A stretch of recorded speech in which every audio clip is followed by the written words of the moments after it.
compound where I lived, a truck like that, a trailer of water once a week was all the water we had. Oh wow, once a week. Yeah.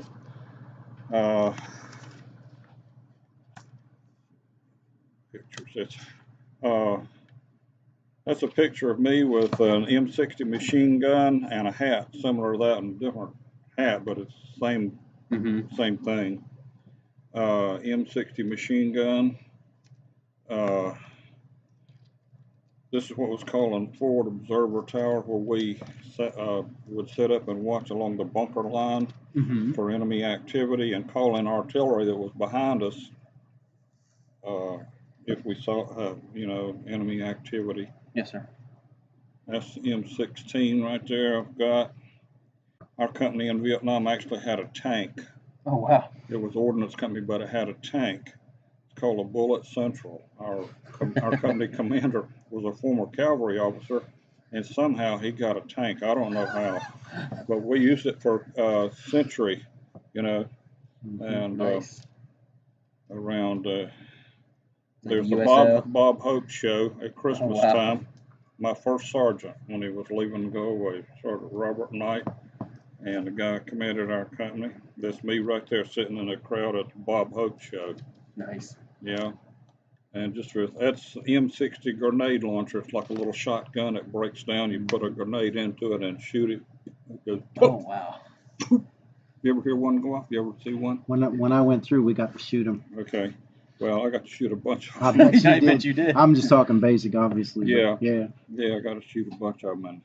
And this just, there's the Bullet Central again. That's the tank we had, and some of the better times. This right here we lived in these tin hooches.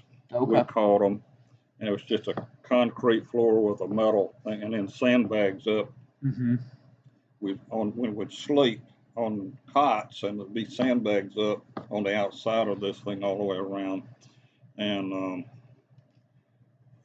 we'd sit in and play cards sometimes at night, and that's a card game going on right there. And it had these string lights that would come down on the shade, and it'd just be the wire holding the lamp. And I was there during the time that it was not popular for Nixon to be bombing the North because there were riots going on here in the United States. And so what would happen was around to the north of us was a range of mountains. The Viet Cong would slip in there at night and set up rockets and fire at us, usually at daybreak the next morning when they had long since gone. But anyway, the B-52 bombers would come in there and they'd bomb that mountain range, and where we live, the ground would just be shaking like an earthquake, and those old lights would be bumping on. We'd be jumping up and down, hollering, "Give them hell, Tricky Dick! Give them hell, Tricky Dick! Give them hell, Tricky Dick!" So anyway, that's a true story. It's a sandbag bunker right outside the place where we slept. Okay, that's so what you it looked like right there. Over your head. And when the incoming started coming in, somebody would holler incoming, and we would dive into that sandbag bunker until it was all clear. Wow. There's some Vietnamese money here that Oh wow. And you say the C-130, that was our lifeblood, the C-130. For like supplies, give you guys supplies. Oh yeah, supplies, carrying out dead and wounded, but carrying in supplies primarily. So anyway, that's very interesting. That's that guy right there. His name was Climbing Bear. He was a Cherokee Indian from Cherokee, North Carolina. Oh wow! He was one of the best soldiers we had. Climbing Bear.